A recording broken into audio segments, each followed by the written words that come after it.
Hey guys, what is going on? My name is Darth, and welcome to my review of RWBY Volume 4, Episode 9, called Two Steps Forward and Two Steps Back.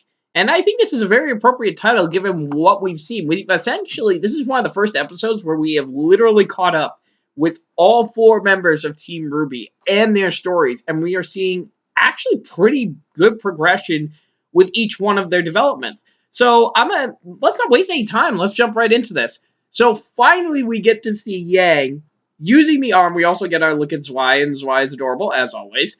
We see Yang fighting with her father and more sparring with him than testing out the new arm. So it's really cool to see Yang using this, and while her fighting seems to have slowed down a lot more, it's really cool to notice that she's using a lot more kicks and variations of her punches as opposed to just being like a straight brawler just using her fists. So it's neat to see that her fighting has evolved after essentially losing her arm. We hear her note that this robotic arm feels like weightless, though her dad does critique her and say that her balance needs some work. Now Yang at first thinks it's the arm, but Taiyang is saying no, I wasn't talking about that, and goes to talk about how he noticed that during the Vital Festival, she was using her semblance to pretty much win all of her matches after the qualifying round. Essentially, finally putting it out there, that one thing that we've all known. We've seen Yang use her semblance over and over and over again, where she can take damage and dish it back twice as hard. However, this has put Yang into a false sense of security, thinking that she is invincible. And as we've discovered when she went up against Adam, that's not true. Essentially, this is more hammering the point into Yang that while her semblance is very powerful, I do love what her father said, by the way, essentially saying her semblance is the equivalent of a temper tantrum. I really liked that line. And kudos to Bernie Burns for delivering it the way he did. I loved it. We see him telling her that you need to not rely on it, because just because it makes you powerful doesn't make you invincible. So that was actually pretty neat to kind of go into this, and we see Yang looking like, well, finally dawning on her, yeah, if I'm going to get back into this, I need to learn that I can't just keep playing my trump card over and over and expect it to work. And expect people not to come up with a way to counter it. I have to go through in a way that I have to evolve my fighting methods. So that was actually pretty neat to say that.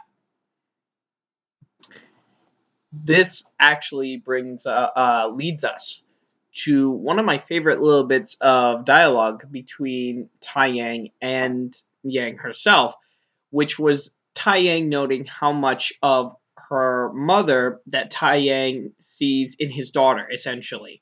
How much of Raven he sees in her. And, of course, there's a little dialogue exchange where Yang's like, oh, now it's okay to talk about it because it was such a taboo subject. And Taiyang essentially says, well, as I've been informed, you are an adult. So he essentially notes that he's proud of what he sees in her. He sees her stubbornness. It reminds her so much of Raven, but he's glad that he doesn't see all of it in her. And while it's not as specific as we'd like it to be, essentially he notes that Raven was a complicated woman, and she often ran into problems head on, which is it's not what Taiyang wants for his daughter. It's that he's trying to teach her that there are more than one way around a specific problem. Something that we actually get to see Yang use as she manages to use her father's technique of essentially going after the legs that he did to her. We see her reverse it back. So it shows that Yang is learning. And we're seeing her develop that confidence in her. And hopefully by the end of the season, we'll actually start to get more of that. Moving on from there, we get to see Weiss. And I love the development we are starting to see for Weiss. We are starting to see her work on her summoning. And first of all, the seals are fantastic. I absolutely love that. The camera work in this episode is fantastic. The extra camera angles we saw with the Taiyang versus Yang spar, They were experimenting with a lot of different angles, camera movements. I loved that. But going into this, we're going back to Weiss. We're seeing Weiss start to learn how to do her summoning. Well, not starting. She's already started to learn.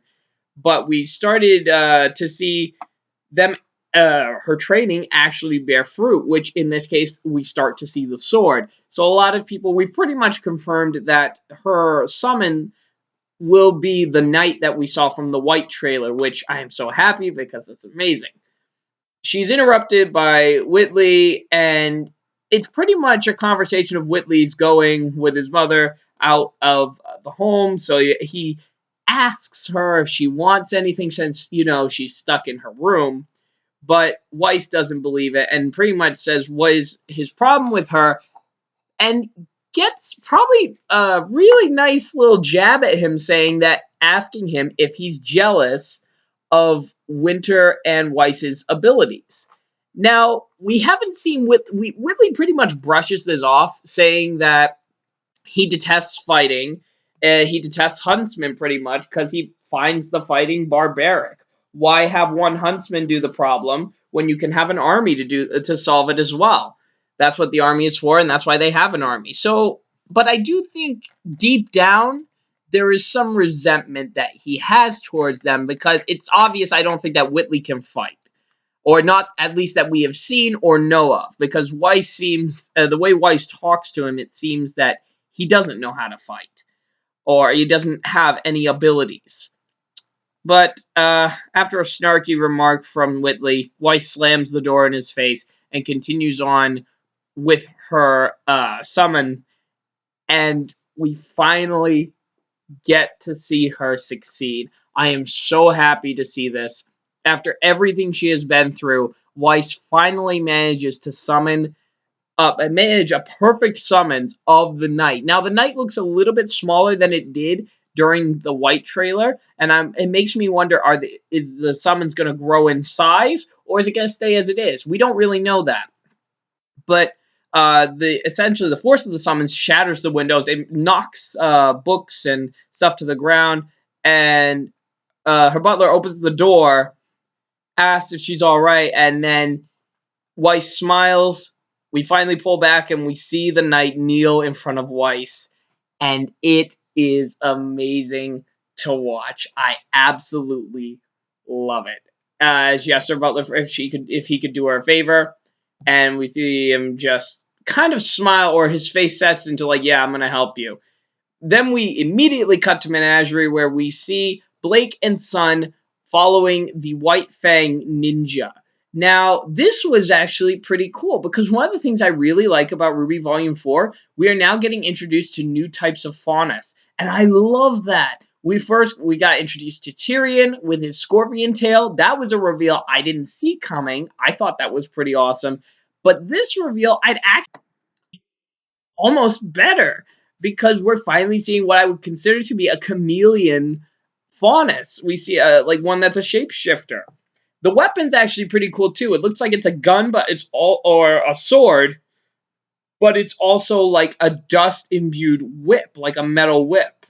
And I love that little idea. So we see Sun and Blake fighting the ninja, or I'm going to call it a ninja, and a scroll gets knocked out of her hand. So Blake is going for the scroll, and Sun manages to hold her down with the golden copies of himself, though it's very clear that Sun is struggling at this point. Blake manages to go and grab the scroll just as Sun's semblance fades away, and we get to actually find out who this woman is, and it's actually pretty interesting because it's someone that Blake knows quite well. We quickly get a name for our attacker, and her name is Ilia, someone that Blake has known in the past, though we really don't get any more information on that. When further questioning from Sun, saying, you know this person, Ilia immediately strikes Sun with the whip, causing what looks like electrical damage to him, because we see electricity sparking off of him. And I just love the color switching for Ilia.